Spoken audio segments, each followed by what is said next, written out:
What's up, everybody? Welcome to Move the Sticks, presented by Grifols Plasma Donation Centers. DJ, Bucky together, and Buck, we're going to have some fun talking about that game we saw last night. A big upset, huge win for the Commanders on the road over the undefeated Philadelphia Eagles. But some other stuff we're going to hit along this episode that I'm fired up about. We're going to pit two teams against each other, and we're going to decide which future you'd rather have. And those two teams are going to be the Jags and the Bears. It's kind of an interesting conversation, so we'll have that as well as a sneak peek at a couple of these top draft prospects as we head towards the spring. But let's start off, first of all, Monday Night Football, your thoughts on that one. Big one for the Commanders. Yeah, big win for the Commanders. So let's take it from their vantage point. The Commanders did something that I don't think most coaches are willing to do, and that is do whatever you need to do to win the game, meaning change your approach, alter your style to give your team the best team chance to win against another opponent. And so in this game, they basically played four corners basketball. They ran the ball. I mean, like 40, almost 50 attempts, just ran the ball, even though they weren't having a lot of success 2-3 yards a pop. They decided that they were going to run the ball to keep the Philadelphia Eagles offense on the sideline. And to their credit, they had a lot of success with the strategy. They were able to successfully play keep away because they did enough on third down, moved the chains, stayed ahead of schedule, did a really good job of staying within themselves to control the game. And then defensively, they were able to make enough stops, get enough turnovers to allow them to stay in this very patient and deliberate half-court basketball style that helped him win a game. I wonder, look, they had so much success against the Eagles. Is this going to be a part of their identity going forward? They're the team that plays stall ball when everybody else wants to fast break. Yeah, but look, it was a narrow margin. You see the final score, and obviously they got a touchdown in the last play of the game. Washington did on a lateral where the Philadelphia was trying to go down and make something happen. So it kind of inflated that score a little bit. It was a narrow margin, but to your point, Buck, they held the ball for 40 minutes. They doubled up the Eagles in time of possession. So they played keep away, as you mentioned. They got some of those timely turnovers. But all that being said, I tip my cap to them, but this was, to me, more about the Philadelphia Eagles and some of these self-inflicted wounds. They had the turnovers. You had a situation where at the end of the game ends on just an unfortunate, kind of a brain cramp by Brandon Graham, who hits Heineke, who's already taken a knee and given himself up, or you're going to get the ball back with a chance to drive down and win the football game. That ends the football game. They have a deep post. They hit Quez Watkins. They get an explosive. He pops up and tries to get a couple extra yards, and the ball gets punched out. So that is a huge turning point in that football game. So, A.J. Brown not being 100%, it wasn't the best game from Jalen Hurts. They kind of limited his ability to create and extend and make some things happen there. Ball was just coming out underneath and quick, and when they did hit that big shot down the field, it results in a turnover. The other turnover was a deep post where he put a little too much air on it, allowed the safety who was playing center field to get over there and pick it off. But again, I don't want to discredit the Commanders. It's a good win for them. It's a great win on the road. But I felt like the Eagles left a lot out there in that game. DJ, it goes to the classic saying, more games are lost than won. I do believe that if you're on the Philadelphia Eagles side, you certainly feel like you gave this game away, that you didn't play your best. You gave them turnovers that I would say were unforced turnovers, things that you normally should take care of. Quez Watkins takes care of the ball on a big play. Jalen Watkins doesn't necessarily force the ball down the field in coverage. They've been so good at that. I think they came in the game only having like 3 or so turnovers, and they had 4 in this game. And so it is atypical of the Eagles to give the ball away like that. And sometimes what happens is, man, you reeled off 8 in a row. Maybe there's a little complacency that sets in, or maybe it's just you just chalk it up to a bad day at the office. But it was a game that certainly, if the Eagles could run it back, they certainly would love to run it back, because I'm sure they feel like 9 times out of 10 they have a better team, and when they're playing their best game, that they knock off the Washington Commanders. So we'll see how it goes the next time these guys square off. Yeah, the officials missed a huge call, too, on the face mask on the Goddard fumble. Again, that's going to happen throughout the course of the year. You're going to have some bounces that don't go your way. That's why it's impossible to go undefeated. It hasn't happened back since '72. One thing on the positive side for the Eagles, we just talked in the previous episode about the importance of interior defenders and interior defensive linemen, and we're going to get to some college defensive linemen, some interior guys a little bit later on in the episode. Javon Hargrave in a losing effort, Buck, as a DT, 13 tackles, a sack, and a TFL. Not often you see an interior defensive lineman rack up 13 tackles. A pretty incredible performance on his part. Yeah, pretty incredible. It also speaks to the game plan that the Washington Commanders were using. They were trying to run the ball between the tackles. They were giving it to their big back, Brian Robinson, early and often. And Hargreaves is there to make the tackles. But you're right. You don't see these interior players that can do both things, meaning they can stop the run, but they also can get after the passer. He's a unique playmaker, but he certainly had a great game in a losing effort. All right, before we move on here, quarterback-wise, I mean, it wasn't a huge stat game. You talked about them running the football, but Heineke, with Carson Wentz coming back healthy, are they sticking there, or are they going to go back to Carson? Man, I think right now, like the guy is so good. And even in the post game, I sat there and listened to Terry McLaurin. He was on the show afterwards, and he was talking about just the grittiness, the toughness that Taylor Heineke displays. They just ride with him, and he's done a really good job. Now, he mentioned that, hey, we can win with either guy, but I get the sense that sometimes, man, guys just have that it factor when it comes to their team. And I believe this team rallies behind Taylor Heineke because he's one of them. They watched him jump in a bad situation when they had to play Tampa Bay Buccaneers in the playoffs, and he had them going toe-to-toe with the eventual Super Bowl champs. They've seen him kind of have to work his way and step in and step out of situations as a super sub for this team. And so I think there's a lot of respect there, and that respect brings a level of currency when it comes to his ability to lead this team. And so I think if you're Ron Rivera right now, you don't want to say, hey, we're going to sit Carson down. But I think what you do is you say, Carson, we want to give you every opportunity to get right. Let's ride with Taylor for a little longer until we have to give you an opportunity to get your starting job back. Yeah, I agree. It's a hot hand situation here. I mean, you're just trying to win as many games as you can, see if you can't sneak into the tournament. So right now you got a hot hand, ride it on out. It gives Carson Wentz more time to get even more healthy. So I think you do. You stick right there with Heineke the way it's working right now. All right, we're going to take a break. When we come back, we're going to talk about the Bears and the Jags. Looking at their rosters, looking at their future draft capital, which team would you rather be? We'll have that discussion right after the break.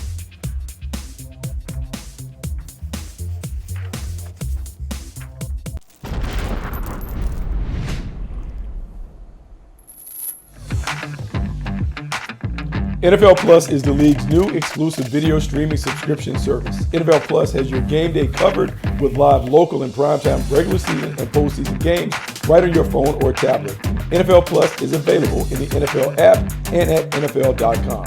Subscription plans start at just $4.99 a month. Fans can visit plus.nfl.com and sign up for a free trial of NFL Plus today. So, DJ, I want to bring you in on this conversation because I think it's a really interesting one. We're always having our team builder hat on, and we're sitting here looking at two franchises. One I'm tied to, the Jacksonville Jaguars, but the other one, the Chicago Bears. And I want to ask you, when you look at these situations, you look at the roster, you look at the draft capital that they have, you look at their quarterback situations, which team is in a better position to emerge as a team that's a perennial contender? Well, I think there's a lot of different angles you can look at with this. I think you could start just with the quarterback. And base what we've seen, especially lately with Justin Fields, I think you'd give him the nod right now over Trevor. And you can kind of look at the numbers and what they're on pace for right now. If you're just looking at passing, you know, Trevor's got a little bit higher completion percentage. He's at 65.2, significantly higher. He's on pace for just under 4,000 yards, 22 touchdowns, 10 picks. Fields is right at 59%. He's on pace at 2,500 yards, 20 touchdowns, 12 picks. So the touchdowns, interceptions are similar. You see, a big discrepancy in the yards. But then you add in Fields, what he's doing on the ground, leading all rookie quarterbacks, or all quarterbacks, period, 749 yards, which is ridiculous. He's having a phenomenal year on the ground with 6 touchdowns as well. So I think as a complete player right now, I'd lean Chicago with the quarterback situation.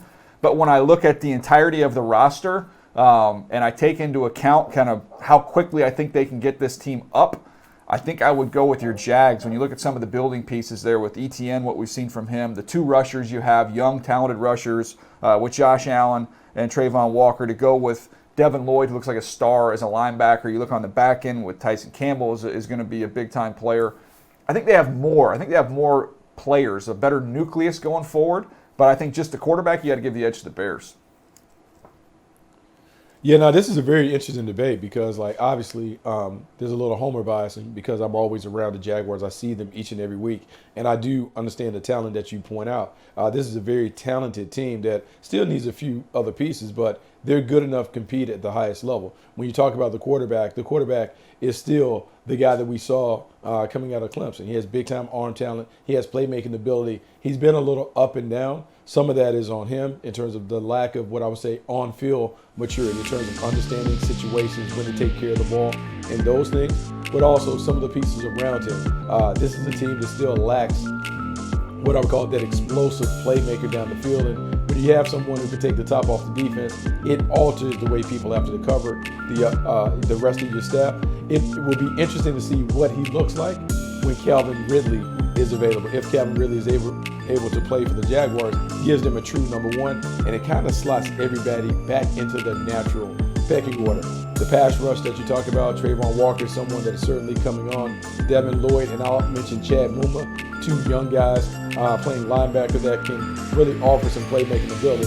And you're right, Tyson Campbell has the makings of being a star corner. They need to add some pieces in the secondary around him. Andre Cisco is solid, but some more playmakers. But yeah, it's good.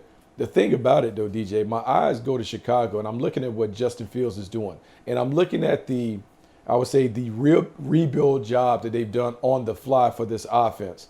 They make two trades to get N'Keal Harry and Chase Claypool to give him big playmakers on the outside.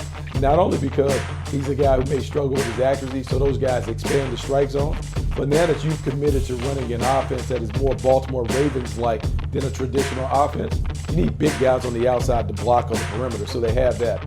They got two backs that right now they're using, David Montgomery and Khalil Herbert, that are sharing the workload. Now, David Montgomery is a free agent, so you get another back, but because Justin Fields is commanding so much attention as a runner, this offense is different, and they haven't even upgraded the offensive line like I think they will. So offensively, they have a chance to get back on track, be a rough and rugged team, and as it appears the division may come back to them, they have a chance to be an ascending team. It's up to Matt Eberflus to figure out how he wants to configure this defense after losing a Robert Quinn and a Roquan Smith. Can they get some blue chip players to plug into those marquee spots as a pass rusher and a weak side linebacker to help this defense play the way that he wants to play? And you fast forward to the draft. If the season ended right now, the Jags have the 5th pick, the Bears would have the 6th pick. You look in the 2nd round, the Bears traded their own 2nd rounder, which is a high pick, which would be the 37th pick overall, to Pittsburgh for Claypool. But they do have a back-end one that they have for the Roquan Smith trade. That gives them the 59th pick. The Jags be in a little bit better spot there in the 2nd round because they have their own 2nd rounder, which would be the 36th pick. So they've got a chance to, again, add some impact players going into next year. I'll ask you this one just because you're with the team, Buck. I saw them getting ready for that game against the Chargers, but just give me your opinion on this offensive line for the Jags, the building pieces they have going forward. I know we talked about the Bears and the work they have to do. How would you evaluate the group there in Jacksonville? You know, it's a group that has been solid, but not necessarily spectacular. Your left tackle in Cam Robinson is a guy who, commands a big salary. I can't say that he's necessarily an elite player, but he's a very, very solid player. They added Brandon Scherff, bringing him over from the Washington Commanders to kind of solidify what they wanted to do at right guard. You have Juwan Taylor, who is playing right tackle, who won a competition with Walker Little to be the starter. When you look at this team, and I also mentioned Luke Fortner was a draft pick, comes over from Kentucky, so he's a young guy that's still trying to figure it out. When I look at this team, I certainly believe they still can upgrade some of those spots. A lot of it is trying to figure out in Doug Peterson's first year, what's the best way to play with the quarterback? What's the best way to play with the running back and Travis Etienne? So you want to solidify that offensive line.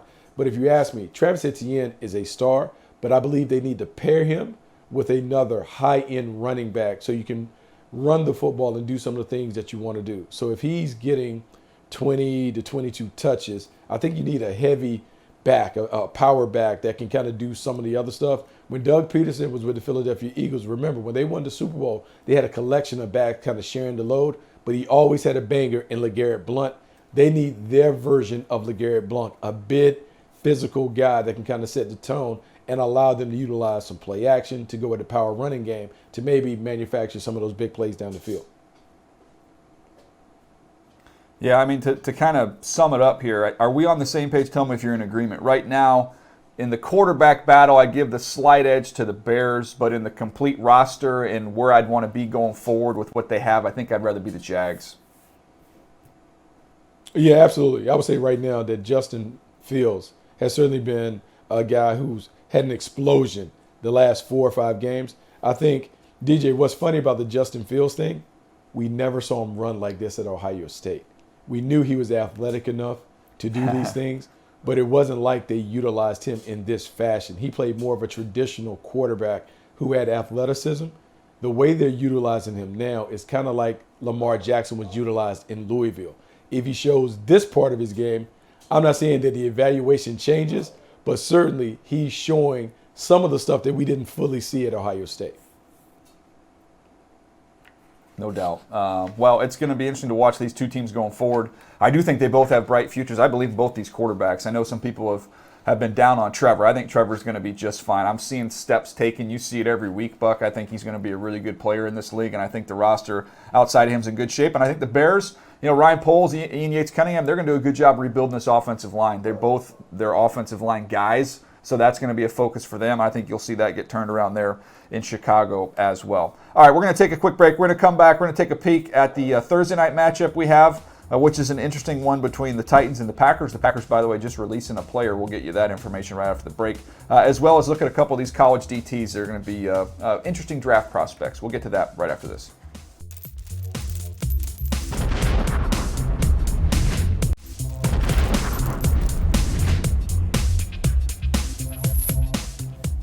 All right, Buck, I teased it previously. There was a player that was released for the Green Bay Packers. Amari Rodgers, wide receiver, was a third-round pick.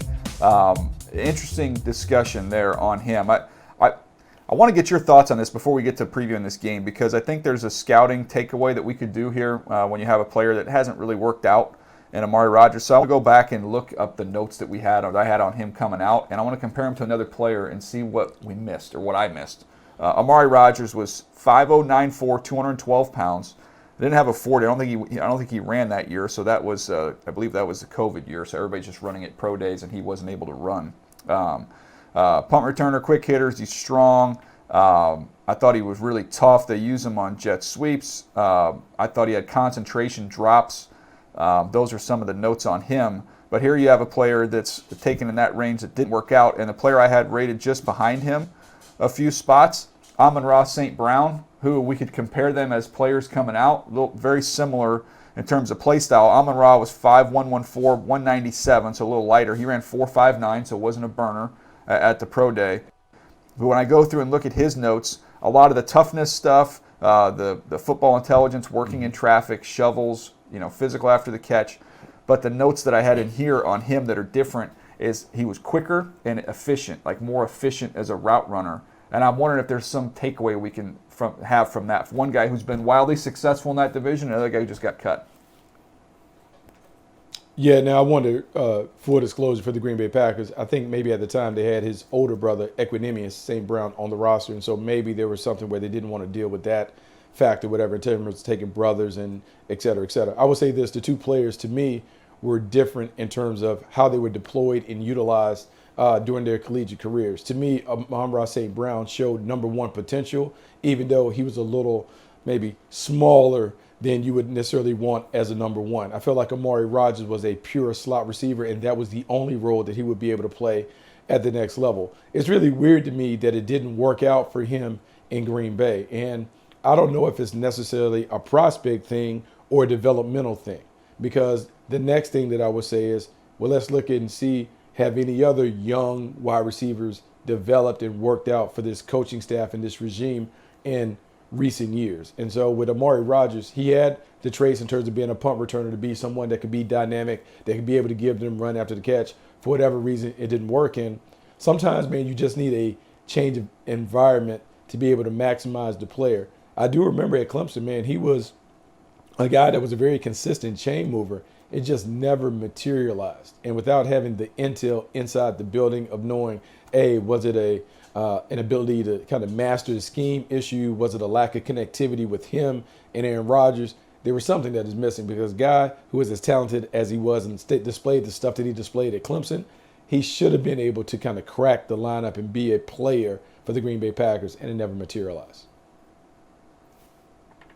No doubt. Yeah, it's unfortunate for him. Hopefully he catches on somewhere else, gets a shot, and cash in on some of that potential we saw in him coming out. Titans-Packers, this feels to me a very simplistic. The way to frame this game is a Green Bay Packers team that wants to be physical. That kind of is the identity that they're pursuing, and we've seen glimpses of it like we saw in their previous game against the Cowboys. But they're going up against the authentic, real deal physicality of the Tennessee Titans. So we're going to find out. We're going to learn a lot about the Green Bay Packers, whether or not last week was something they can build on, or whether that was the Dallas Cowboys just not finishing a ball game and the Green Bay Packers are who we thought they were previously. But this is a group that wants to be tough versus a group might be the toughest with the way they've played under Mike Vrabel the last few years. Yeah, the Green Bay Packers are going to get a strong dose of truth serum. We're going to see if they really want to be about physicality and toughness this week, because I love the fact that they ran the football and that they had over 200 yards rushing. But like, that has to be something that's in you. And that has to be something that as a coach, you're okay with that, because to be committed to the running game, you got to be able to live through some of these stretches where you may go an entire half and maybe only have 35 rushing yards, but you can continue to give your running backs the carries because you know in the second half, the walls are going to eventually fall down. I don't know if Matt LaFleur is committed to running the ball like that. So you're right.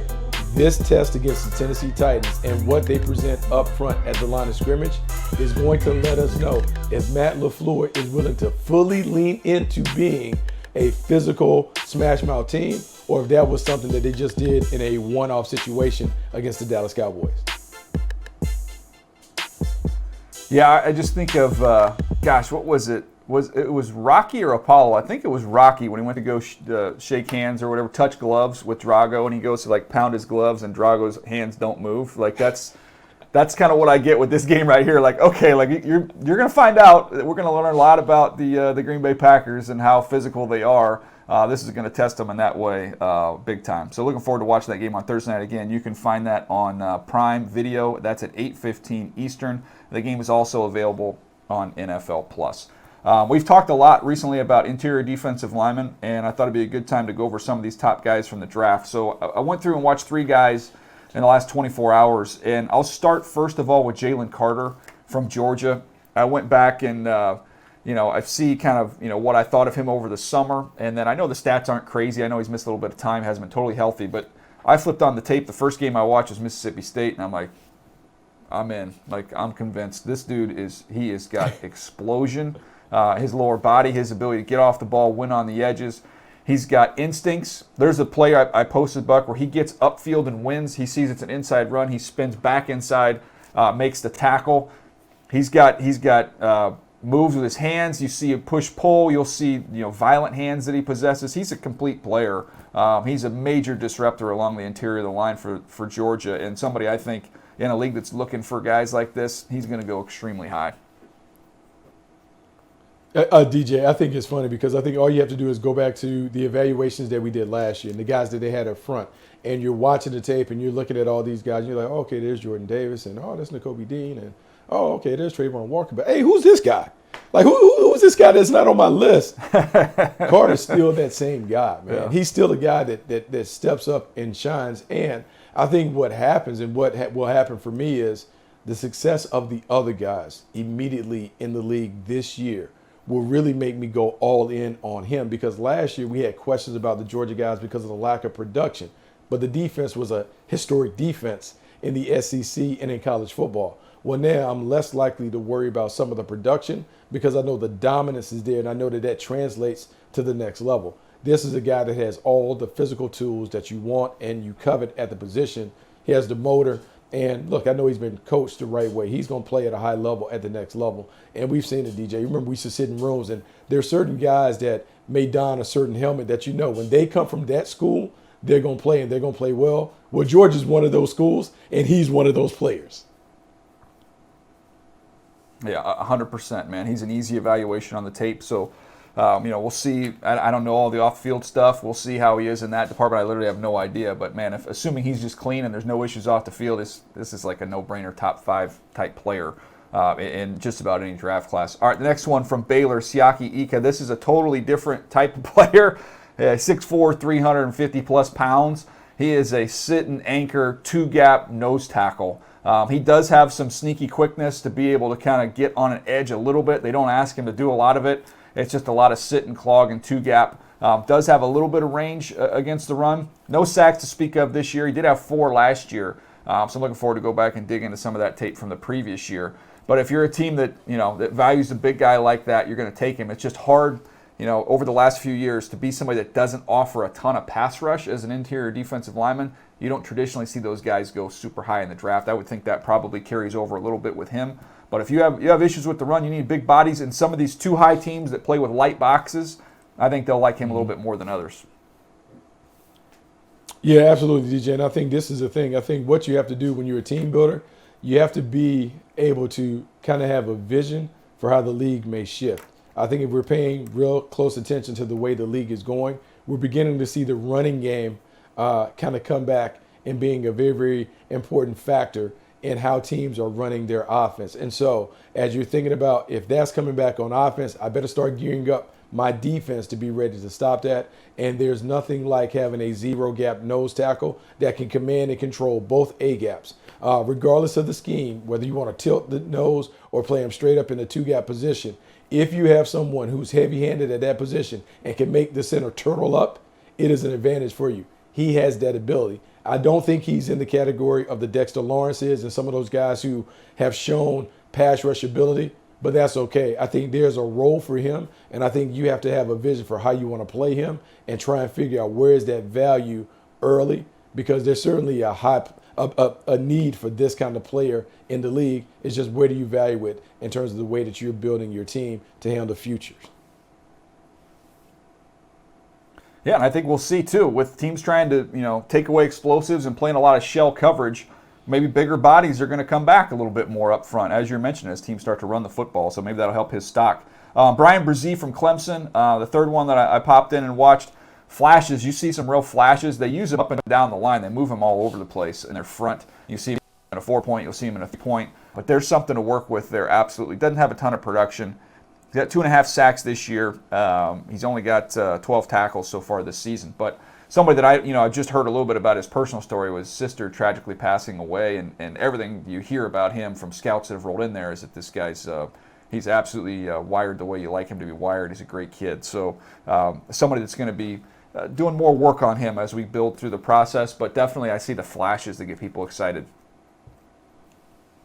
Yeah, I just remember the kid, I think coming on the high school circuit. I think he was the Cat's Meow coming out. 5-star talented guy. It was a big deal when Clemson got him. And I just remember watching him at some of these events in high school with his hand skills and those things. Like, he looked at that age to be a pro. And so I know he's had a knee issue. I know we talk about like the stamina and endurance. The one thing that I would say is, depending on how close it's been since that injury and him coming back and working through that, his best football might be ahead as he fully recovers and fully settles in. I think a lot of it, DJ, is how are you going to utilize him? Because I think in the right scheme, you're talking about a very dominant player who has not only the mentality to be a dominant player, but he has a toolbox loaded with enough tools to be a guy that can be a disruptive player at the point of attack. Yeah, no, he's an interesting player, no doubt. Anxious to see how he kind of finishes up the year. A lot of these teams, you have big games, you got rivalry games, you got conference championship games, and in his case, maybe even playoff games. So you got a chance to really up your stock as you go towards the finish line. Anything else you want to add in here, Buck, as we wrap this one up? DJ, I think we're kind of in the stretch run. Like we kind of talk about breaking it up in years. I think the old scout in us is beginning to come, because Thanksgiving has always kind of been like that milestone marker where a week after Thanksgiving, all your reports are due. And so as we begin to talk a little more about college, it does kind of signal a mind shift. Hey, let's start talking about the draft. Let's start sorting out who these guys are. And so on the podcast, you will begin to hear us talk more about the college game and some of the notable players and prospects that are about to come out in the 2023 draft. Absolutely. Looking forward to that time of year. It's what we live for. It's a lot of fun. So be on the lookout for that. We got another episode coming your way here in a few days, but we appreciate you guys hanging with us. A reminder, all the content you can find at Move the Sticks content, NFL YouTube, NFL.com, the NFL channel, the NFL app. It's all going to be there for you, and we appreciate you hanging with us. We'll catch you next time right here on Move the Sticks, presented by Grifols Plasma Donation Centers.